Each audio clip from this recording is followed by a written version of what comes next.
Tak, vítejte u našeho prvního videa. Ahoj, já jsem Jojo. A já jsem Niky. Dnes bude diskuze o čem? Které věci na klukách holky nemají rády a trochu vám i poradíme. Je to naše první video, takže jestli se vám to bude líbit, dejte palec nahoru. Jestli ne, tak se ho sypte do prdela, jak se lidově říká. To zrovna neagil. První diskuze bude o čem? O tom, jak kluci se nerozhodnou, jestli chtějí holku nenamalovanou nebo namalovanou.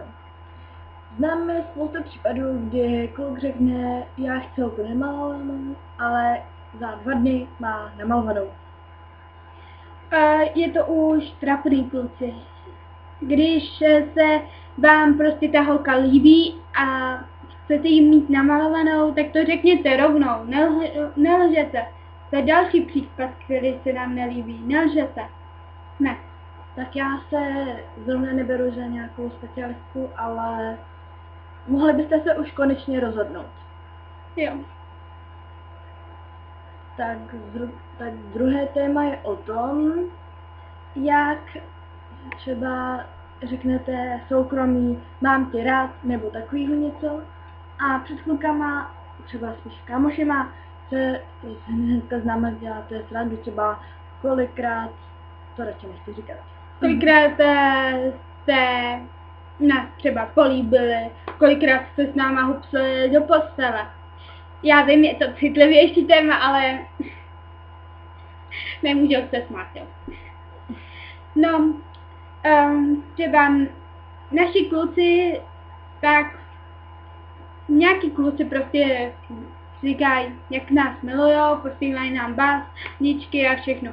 A tamhle za rohem před klukama dělají ze sebe drsňáky.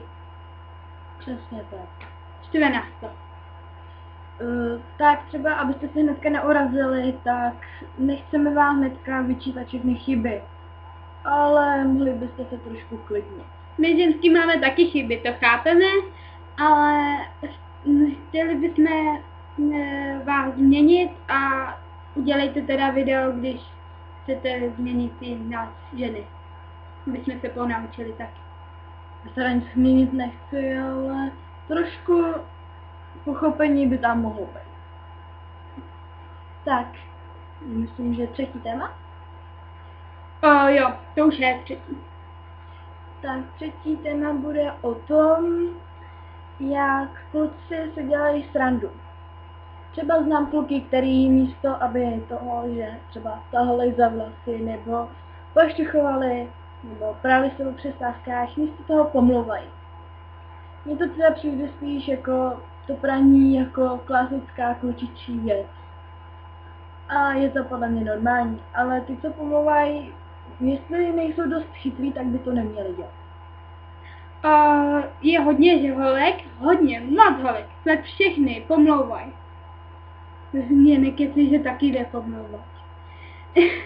Když je to doopravdy špatný. No, každá holka to dělá, ale ke klukům nám to tak ani trošku, no tak jenom na 1% sedí. Jinak ne. Tak další téma bude o tom, jak Kluci nadávají holkám do sprostých věcí. o zavovkách, třeba šlapka a tak dále. Dětka. To To znám moc dobře. pravda to není, jo, kdyby něco. Jo, pravda to není. Tak třeba, když nás opravdu naštvete, tak my vám taky řekneme něco třeba debile, ale není to jako hnedka třeba ten kluk je debil, aniž bychom ho třeba poznali. Ano. A Ne. není hnedka na nás, to je kráva a tady to. Ano.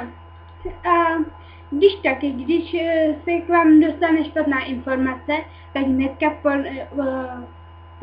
Hnedka tomu věříte. No, hnedka. Hnedka nám nadáváte a tak. Já jsem to sama už několikrát zažila. To můžu potvrdit. Tak další stupeň, krok. Další krok. je o tom, jak třeba... No, jak jste trochu, no víc než trochu zprostý na holky. Jako, To bylo že je ošahává. něco jiného. Jo.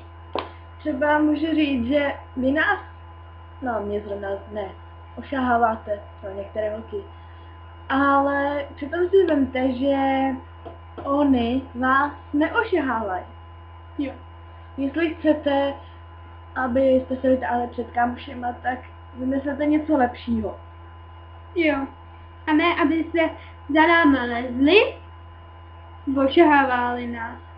A nebo nám brali věci a potom nás chtěli kliknout si trička, abyste nám jí zpátky dali. To tě hodně vytočilo, co? Jo, sice tu věc mám, ale to nemusím zmiňovat.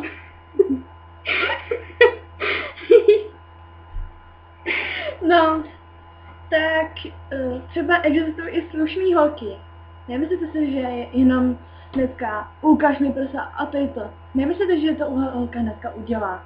Jasně, je do tebe zamilovaná a tak ty toho využiješ. Jo, já jsem pospíchala na autobus. A on to udělal sám, já jsem nic neudělala. Já nevím, proč to říkám.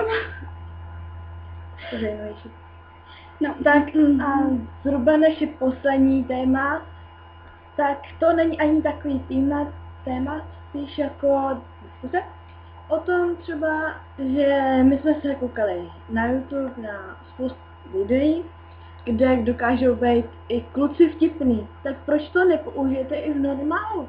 jo, my hrozně, ale máme rádi kluci, kteří jsou vtipný, kteří nás umějí rozesmát, ale ne prostě rozesmát.